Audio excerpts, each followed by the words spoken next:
নমস্কার বন্ধুরা, আবারও তোমাদের সামনে হাজির হয়ে গেছি আরও একটা রেসিপি নিয়ে। চলো আজকে বানাবো মটনের কারি বা মটনের ঝোল বলতে পারো। ঠিক আছে, ঝোলটাকে খুব ভালো করবার জন্য আমি কি করব চলো আমার সাধ্য মতো চেষ্টা করব, ঝামেলা ছাড়াই আর তোমাদের কাছে শেয়ার করব। আমি ঝামেলা ছাড়াই রান্না করতে পছন্দ করি। দেখো, তার জন্য আমি মটন 1 কেজি নিয়ে নিয়েছি। ঠিক আছে, তোমরা যে যেরাম করবে সেরাম আমি যে পরিমাণটা দেবো তার থেকে কম বেশি করে নেবে, তাহলেই হয়ে যাবে। চলো, এই 1 কেজি মটনটা আমি খুব ভালো করে ধুয়ে পরিষ্কার করে নিয়েছি। এটা ম্যারিনেট করব বলে কি ম্যারিনেট করব বলে দিচ্ছি, চলো দেখিয়ে দিই। দেখো, ধুয়ে পরিষ্কার করে নিয়েছি। এর মধ্যে আমি দিয়ে দেবো পরিমাণ মতো নুন। পরিমাণ মতো নুন দিয়ে দেবে। নুন তো আগে পরে লাগবেই, কিন্তু এখন পরিমাণ মতো নুন এতে দিয়ে দিলাম। ও দিয়ে দিচ্ছি হলুদের গুঁড়ো। কালারটা খুব সুন্দর আসবে বলে আগে থেকেই হলুদের গুঁড়োটা দিয়ে দিচ্ছি। ঠিক আছে, প্রয়োজন মতো হলুদের গুঁড়ো দিয়ে দিলাম। দিয়ে দিচ্ছি কালারটাকে আরও ভালো আনবো বলে কাশ্মীরি লঙ্কা গুঁড়ো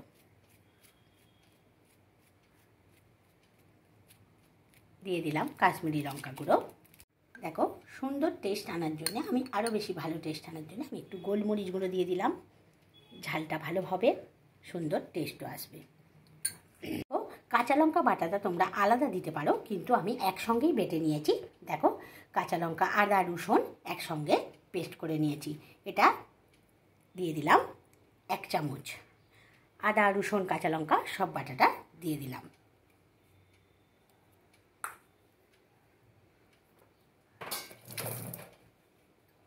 এবার আমি এতে টক দই দিয়ে দিচ্ছি।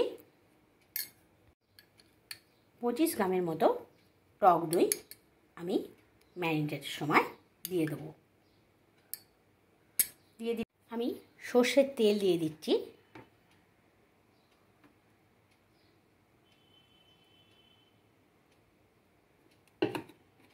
চলো এটাকে খুব ভালো করে মাখিয়ে নিই। দেখো, ম্যারিনেট হয়ে গেছে। ঠিক আছে, এটাকে চাপা দিয়ে রেখে দিই। 15 মিনিট হলেও চলবে, কিন্তু 8 ঘন্টা হলে খুব ভালো হয়। ঠিক আছে, বুঝতে পেরেছো তো? নুন, হলুদ, কাঁচা লঙ্কা বাটা, আদা রসুন বাটা আমি একসঙ্গেই কাঁচা লঙ্কার সঙ্গেই আদা রসুনটা বেটে নিয়েছি। তোমরা আলাদা আলাদা বাটবে। ঠিক আছে, এবার দিয়েছি কাশ্মীরি লঙ্কা গুঁড়ো, দই, গোলমরিচ গুঁড়ো সব একসঙ্গে দিয়ে ম্যারিনেট করে রেখে দিলাম। বুঝতে কোনো অসুবিধা হয়নি। চলো এবার পরের স্টেপে যাবো। এখন একটু ম্যারিনেট করা থাক। দেখো, আলুগুলো এইভাবে কুটে নিয়েছি, বড় আলু। ঠিক আছে, ছোট আরও বড় হলে তোমরা 4 টুকরো করতে পারো। আমি এইভাবে কুটে নিয়েছি আলুগুলো। এবার কড়াইয়ে তেল দিয়ে দিয়েছি, চলো ভেজবো। কড়াইয়ে তেল দিয়ে দিয়েছি, সর্ষের তেল। ঠিক আছে, চলো এবার একে একে আলুগুলো দিয়ে দিই। একে একে সব আলুগুলো দিয়ে দিয়েছি। আলুর মধ্যে টিকে দিচ্ছি। চলো দেখো, আলুর মধ্যে আমি দিয়ে দিচ্ছি, কালারটা খুব সুন্দর আসবে বলে আমি হলুদের গুঁড়ো দিয়ে দিচ্ছি। দেখো, আমি দিয়ে দিচ্ছি কাশ্মীরি লঙ্কা গুঁড়ো। আরও সুন্দর কালার আসবে বলে কাশ্মীরি লঙ্কা গুঁড়ো দিয়ে দিলাম। আমি নুন দিয়ে দিচ্ছি। নুনটা তাহলে আলুর মধ্যে খুব ভালো করে ঢুকে যাবে। চলো এবার এটাকে ফ্রাই করে নিই। একটু লাল লাল করে ভেজে নেব। কালারটাও খুব সুন্দর আসবে। দেখতেই পাচ্ছ কালারটা কত সুন্দর এসেছে। চলো ভেজে নিই। দেখো কি কালার এসছে না সুন্দর। চলো লাল লাল করে ভেজে নিতে হবে। আলু ভেজে তুলে নিয়েছি। চলো 4টে এলাচ দিয়ে দিচ্ছি, লবঙ্গ 4টে দিয়ে দিচ্ছি, দারচিনি দিয়ে দিচ্ছি, দারচিনি দিয়ে দিলাম 2টো তেজপাতা দিয়ে। গরম মশলা সমস্ত উপকরণ দেওয়া হয়ে গেছে। একটু নাড়িয়ে চাড়িয়ে নিয়ে এর মধ্যে দেখতে একটা সুন্দর গন্ধ বেরিয়ে আসবে। চলো পেঁয়াজ দিয়ে দিয়েছি, ছোটো ছোটো করে কুচিয়ে নিয়ে এতে একটু নুন দিয়ে ভেজে নেব। নুন দিয়ে ভাজলে খুব তাড়াতাড়ি ভাজাটা। আলু ভেজে তুলে রেখেছি। ফ্লেমটাকে হাইতে করে দিয়ে পেঁয়াজটা ভেজে নেবে, নাহলে খুব দেরি হবে। একটু নুন দিয়ে পেঁয়াজটাকে ভেজে নিতে হবে। দেখো, পেঁয়াজ ভাজাতে চলছি। এর মধ্যে আদা রসুন কাঁচা লঙ্কা সব বাটা আছে, দিয়ে দিলাম। তোমরা আবারও বলছি আলাদা করে বাটতে পারো। আমি একসঙ্গে কাঁচা লঙ্কাটা বেটে নিয়েছি, এর সঙ্গে দিয়ে দিলাম। এবার এটা কাঁচা গন্ধ যাতে না ছাড়ে তার জন্য এটাকে খুব ভালো করে কষিয়ে দিতে হবে। দেখো, আদা রসুনের কাঁচা গন্ধ যাতে না ছাড়ে এটাকে খুব ভালো করে কষিয়ে নিচ্ছি। এবার আমি গ্রেভিটা তৈরি করার জন্য মশলাগুলো দেবো। দেখো, আমি দিয়ে দিচ্ছি 1/2 চামচ জিরে গুঁড়ো, 2 চামচ দেবো ধনে গুঁড়ো,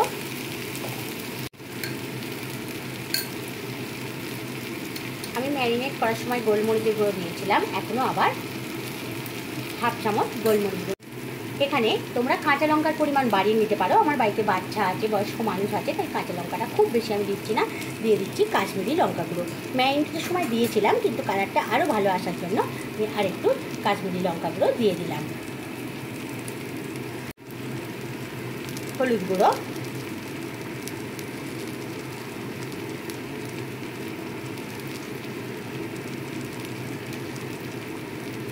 এবার আমি টমেটো পেস্ট করে রেখেছি, এরও কাঁচা গন্ধ যাতে না আসে এটাও খুব ভালো করে কষিয়ে নিতে হবে। দেখো গ্রেভিটা আমার কষা চলছে, কোনো কিছুরই কাঁচা গন্ধ যাতে মাংসতে একবারেই না আসে, খুব ভালো করে এটা কষিয়ে নিতে হবে। দেখো গ্রেভিটা আমার কষানো হয়ে গেছে, এবার আমি এই ম্যারিনেট করা মাংসটা এতে দিয়ে দেবো। ম্যারিনেট করা মাংসটা দিয়ে দিলাম, এটাকেও খুব ভালো করে কষিয়ে নেব। দেখো মাংসটাকে কষানো চলছে, ঠিক আছে, খুব ভালো করে কষিয়ে নিতে হবে। চলো একটু চাপা দিয়ে দিই, গ্যাসের ফ্লেমটাকে একটু মিডিয়ামে করে দিলাম। চলো খানিক্ষণ পর দেখো দেখো নিজের থেকে কিরাম তেল জল সব ছেড়ে দিয়েছে, দেখো নিজে থেকে। আবার একবার কষিয়ে নিচ্ছি। এবার আমি ভেজে রাখা আলুগুলো দিয়ে দিচ্ছি, এগুলো দিয়েও একবার কষিয়ে নেব। দেখো কথা কষিতে চলছে, এর মতো অবস্থায় তোমরা এখানেও সেদ্ধ করতে পারো জল দিয়ে, আবার প্রেশারেও দিতে পারো, খুব তাড়াতাড়ি হয়ে যাবে। এখানে একটু দেরি হবে, আমি তাই প্রেশারে দিয়ে দেবো। চলো দেখাই। দেখো প্রেশার নিয়ে নিয়েছি, ঠিক আছে, এবার একটা হাতার সাহায্যে এর মধ্যে সমস্ত মাংসটাকে দিয়ে দেবো। দেখো মাংসটা সব দিয়ে দিয়েছি, এবার জল দেবার পেরে। আর জলটা কিরাম দেবে, যেরাম মাংসটা লেভেলে আছে ওরম লেভেলে নেবে, তাহলে টেস্টটা ভালো হবে। আর দিলে ভালো হবে, কিন্তু একটু বেশি পাতলা হয়ে যাবে। চলো জলটা দিয়ে, দেখো জলটা একদম লেভেলে দিয়ে দিয়েছি মাংসটার। চলো সিটিটা এবার 5খানা সিটি আমি মেরে নিই। চলো প্রেশারের ঢাকনাটা বন্ধ করে দিই, এক হাতে আমি বন্ধ করতে পারছি না। চলো প্রেশারের ঢাকনা বন্ধ করে দিয়েছি, 5টা সিটি বাজবে, তারপরে গ্যাস ফ্লেমটা অফ করে দেবো।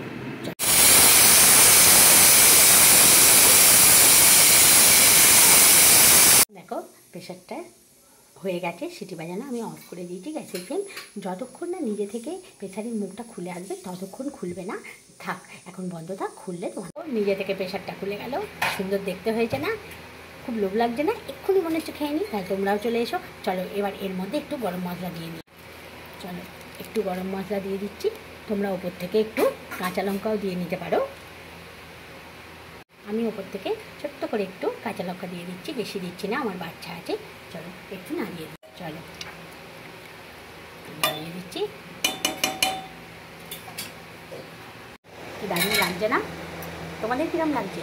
লোভ লাগছে তো? তাহলে চলে এসো। চলো হয়ে গেল রেডি আমার মটন কারি বা মটনের পাতলা ঝোল। ঠিক আছে, বাইরের কোনো মশলা দিইনি, একদম ঘরের সমস্ত উপকরণ দিয়েই হয়ে যাবে, একদম ঝামেলা ছাড়াই। আর তোমরাও বানিয়ে ফেলো। ভালো লাগলে একটা লাইক দিতে ভুলো না, বন্ধু বান্ধবের মধ্যে শেয়ার করে দিও। তোমরা সুস্থ থেকো, ভালো থেকো, খুব খুব খুব ভালো।